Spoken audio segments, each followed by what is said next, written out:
आइए तुलसी Tapovan YouTube channel में आप सभी भक्तों का बहुत बहुत स्वागत है। आज की वीडियो में हम ये बात करते हैं कि जो भी हवन सामग्री की लिस्ट मैंने आपको लिखाई है, हवन सामग्री की लिस्ट लिख गई, मान लिया जाए पूजा सामग्री की लिस्ट लिख गई और मान लिया जाए कि पूजा सामग्री आ भी गई, तो अब इस पूजा सामग्री को प्रयोग में कैसे लेना है इस वीडियो में हम ये बता रहे हैं। जिस प्रकार से आपने, और जब आप इस वीडियो को सुन रहे हैं तो कृपया कागज कलम अपने हाथ में जरूर रखिएगा, नहीं तो आप भूल जाएंगे। हमने आपको कमल पुष्प की माला लिखाई थी, वो ना मिले तो कमल गट्टे की आप माला बनाइए। कमल गट्टे की माला आप धागे में हल्के हल्के उसमें छेद भी हो जाते हैं, कोई दिक्कत की बात नहीं है, इसको आप बना लें। यदि माला आप नहीं बना सकते हैं तो आप 27 कमल गट्टे माँ के चरणों में रख दें, ठीक है। तत्पश्चात है शंख। शंख से आप भगवान विष्णु को या भगवान शालिग्राम को आप स्नान कराएंगे। उसके बाद है गुड़। यह गुड़ आप भोग में लेंगे, ये गुड़ आप भोग में लेंगे गणेश जी के भोग में ये गुण आप लेंगे। उसके बाद आपको हल्दी लिखाई थी। हल्दी जैसे आप देवताओं को रोली लगाते हो दिवाली की रात्रि को, उसी प्रकार से हल्दी देवताओं के माथे पर लगाई जाती है। याद रखिएगा, सूखी हल्दी नहीं, इसको भिंगाइए, इसमें बढ़िया जल गंगा जल डालिए। उसके तत्पश्चात है धूप बत्ती जगह जगह वहाँ खुशबू हो जाए जला करके आप रख दीजिए। सुपारी है, पान के पत्ते पर रख करके ये भगवान को समर्पित की जाती है और 2 सुपारियों के गौरी गणेश भी बनाए जाते हैं। उसके बाद मैंने आपको चावल लिखाए थे। चावल पूजा में टूटे नहीं होने चाहिए। चावल भगवान को रोली लगाने के बाद ऊपर उनको चावल लगाया जाता है। लौंग भी पान के पत्ते पर रखी जाती है। उसके बाद है पान, तो भगवान को पान अति प्रिय है, ये चीजें पान के पत्ते पर रखें। रुई का दिया जलाया जाता है और रुई में इत्र लगा करके देवताओं पर चढ़ाया जाता है। कलावा हमारे जीवन की सुरक्षा करता है। वस्त्र की जगह पर देवताओं को कलावा चढ़ाया जाता है। कहीं कहीं इसको मौली भी कहते हैं, कहीं कहीं इसको खम्मी भी कहते हैं। उसके बाद हमने लिखाई है माचिस। जब पूजा में आप बैठ जाते हैं, दिया नहीं जल पाता है तो इधर उधर लाओ माचिस, तो ये माचिस की तैयारी पहले अपने पास में रखिएगा, दिया आदि जलाने के काम में आएगा। लक्ष्मी गणेश जी की प्रतिमा, इन्हीं को आप स्नान कराओगे। और मैंने एक वीडियो में आपको बताया है कि आप लक्ष्मी जी को स्नान है घी से कराएंगे और गणेश जी को जो आप स्नान है वो पंचामृत से कराएंगे। उसके तत्पश्चात है रोली देवताओं को लगाने के लिए है। उसके बाद है कपूर आरती के समय पर काम में आएगा। पंचामृत, दूध, दही, घी, शहद और चीनी, ये भगवान गणेश जी को स्नान कराने के लिए है। गंगा जल उसमें डाल लीजिएगा। चांदी का सिक्का, चांदी के सिक्के पर आप रोली लगा सकते हैं, चंदन भी इस पर लगाएं, इस पर सिंदूर भी लगाएं, सिक्के के ऊपर ये सब चीजें लगानी है। तांबे का लोटा पूजा में पानी का भर के रखना है। पूजा की थाली, जो कि आपको पूजा के लिए उसकी जरूरत है, इसलिए उसको भी। देवताओं का कैलेंडर आप दीवार पर लगाइए पूजा की जगह पर। और उसके बाद है खील और घोड़ा। ये चीनी के घोड़े बने हुए आते हैं बाजार में, खिलौने टाइप के, वो खाने की चीजें होती हैं, तो ये भी आप लीजिएगा। और खील बाजार में मिलती है, इनका भोग लगाया जाता है और दिवाली को लक्ष्मी पूजन में इसको लक्ष्मी वर्धक माना गया है। फल भी आप भोग लगाने के लिए आप लेंगे। सप्तधान, ये एक मिट्टी के सकोरे में, कहीं इसको सरैया भी बोलते हैं, मिट्टी का बर्तन होता है, उसमें गेहूं, बाजरा, उड़द, चना, जौ और धान, ये सब उस समय वहाँ रख दिए जाते हैं, पूजा करके भगवान के सामने ही रखे जाते हैं।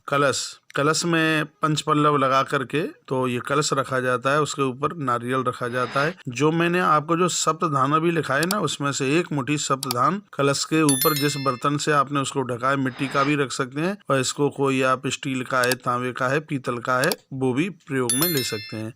तो ये सप्तधान उसमें से आप रख दीजिए, उसमें कटोरी सी में रख दीजिए। और जहाँ आप दिया जलाएंगे उसके नीचे, दीपक के नीचे जो एक प्रमुख दिया जलाएंगे ना, जो पूरी रात जलेगा, दिवाली की पूरी रात्रि जलेगा, उसके नीचे भी थोड़े से आप सप्तधान रख देंगे। तत्पश्चात मैंने आपको पंचपल्लव लिखाए थे, पंचपल्लव इसी कलश के काम में आएंगे। बतासा, आपके मंदिर में माँ दुर्गा जी भी बैठी होंगी, जो भी देवताएं हैं उनका बतासे का भोग जरूर लगाएं। जनेऊ लिखाया था, जनेऊ गणेश जी को चढ़ाया जाएगा। घी लिखाया है, घी आपकी ज्योत के काम में आएगा। 21 दीपक, इसमें 7 दिए घी के बना लीजिएगा, 7 दिए सरसों के तेल के और 7 दिए आप तिल के बना सकते हैं, और इससे कम ज़्यादा भी कर सकते हैं, ऐसे कोई दिक्कत की बात नहीं है। उसके बाद है सरसों का तेल। सरसों का तेल आपके इसी काम में आएगा, दिया जलाने के काम में। आसन, आसन जिसमें आप बैठेंगे। कटोरियाँ पूजा सामग्री रखने के लिए। चम्मच पंचामृत में डालने के लिए चाहिए। सकोरा मिट्टी का जिसमें आप अखंड ज्योत ऐसी बनाना, कलावे की बना लेना जो पूरी रात जलती रहे। और वहीं जहां आपने पूजा की है, आप में से कोई न कोई एक व्यक्ति रात्रि को वहीं लेट जाए, वहीं सो जाए, जिससे ज्योत ना बुझ पाए। ज्योत को शून्य में छोड़िएगा। उसके बाद इत्र की शीशी है, रुई में लगाकर सभी देवताओं के ऊपर चढ़ा सकते हैं। आम की लकड़ी लिखाई थी, यह हवन के लिए। लगभग आप ये 2.5-3 किलो हवन की लकड़ी में, जितना ये मैं आपको ये लिखा रहा हूँ, और तांबे की जो कुंडी आप ले रहे हैं, इतनी लकड़ी में हो जाएगा काम। तत्पश्चात हवन सामग्री, इसकी पूर्व की कैसेट में वीडियो में हमने बता दिया है। हवन कुंड तांबे का ले आइए। सूखा नारियल गट्ट, वो पूर्णावती के लिए है। पतीला, छोटी पतीली, वो घी भरने के लिए। सुरवा हो या चम्मच हो, आहुति डालने के लिए। हवन के लिए भी कटोरी की ज़रूरत है। तत्पश्चात ये कुछ सामान था हवन सामग्री का, पिछली वीडियो में आपको निवेदन कर दिया गया है। मीठा पान लक्ष्मी मैया का, इससे नारायण भगवान का इससे भोग लगता है। और इसमें लक्ष्मी मैया के लिए लाल वस्त्र और गणेश जी के लिए भी आप श्वेत वस्त्र छोटे छोटे आप पहना सकते हैं। फिर मैंने लिखा है आपको ग्रंथ की पूजा। कोई भी आपके घर में आप किताब पूजते हैं, ग्रंथ, तो उनकी आप पूजा कीजिएगा। उसके तत्पश्चात मैंने आपको लिखा है भोजपत्र। ओम श्रीयई नमः, गोरोचन, चंदन और रोली मिला करके मोरपंख मैंने आपको लिखाया है, उससे आप भोजपत्र पर लिखिएगा ओम श्रीयई नमः। तत्पश्चात दौज के तत्पश्चात जब ये पूरी पूजा आपकी निकल जाएगी, तब द्वितीया के दिन, दौज के दिन, इसको आप अपनी तिजोरी में भोजपत्र को रख दीजिएगा। लाल वस्त्र में लिपेट करके रख दीजिएगा, जो कि आपके घर में धन की बरकत करेगा। दुकान की बही खाता, दुकान की बही खाते को आप विशेष रूप से इसकी पूजा आप हल्दी से ज़रूर करें, उसमें चंदन रोली वगैरह भी लगाएं। गोपाल सहस नाम का इसका आप पाठ भी करेंगे और हवन यज्ञ में इससे आप आहुति डालेंगे। तत्पश्चात इसमें ये केसर लिखा हुआ है, केसर, ये आप केसर को हवन सामग्री में भी मिला सकेंगे और इसको चंदन में भी प्रयोग में आप लेंगे। गोरोचन पंसारी की दुकान पर मिलेगा, ये भी आप चंदन में मिलाएंगे। 108 बेलपत्र, अब सुन लीजिए, जो कि ये 108 बेलपत्र हैं, इनकी तीनों पत्तियों पर, एक पत्ती पर एम लिखिए, दूसरी पर क्लीम लिखिए और तीसरी पर श्रीम लिखिएगा। 108 पत्तियों, ये पूजा में ये बड़ी विशेष है।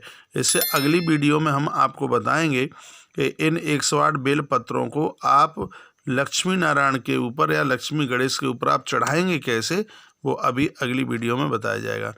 अबीर गुलाल अवरक, ये पूजा पद्धति में ही है, तो ये भी आपको चढ़ाने के लिए सिंदूर सिक्के के ऊपर लगाया जाएगा, ये भी हमने अभी बताया आपको।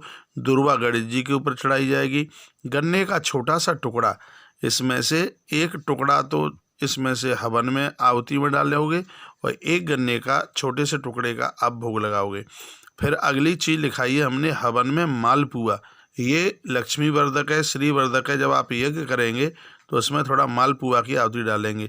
खीर और गुलगुले, ये भी हवन के लिए, यज्ञ के लिए।